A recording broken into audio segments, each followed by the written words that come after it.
बढ़ेगा भारत। निम्नलिखित समीकरणों के युग्मों में से कौन से युग्म संगत है या असंगत है? 2x माइनस 2y माइनस 2 बराबर 0, 4x माइनस 4y माइनस 5 बराबर 0।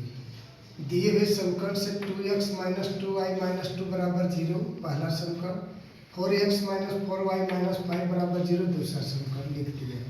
समीकरण एक की तुलना a1x plus b1y plus c1 बराबर 0 से करने पर a1 बराबर 2, b1 बराबर माइनस 2, c1 बराबर माइनस 2।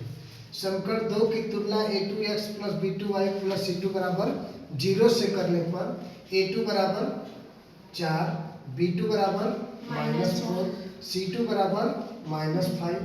यानी a1 upon a2 2 upon 4 is equal to 1 upon 2, b1 upon b2 is equal to minus 2 upon minus 2, यानी 1 upon 2, c1 upon c2 is equal to minus 2 upon minus 5 is equal to 2 upon 5। यानी a1 upon a2 is equal to b1 upon b2 is not equal to c1 upon c2।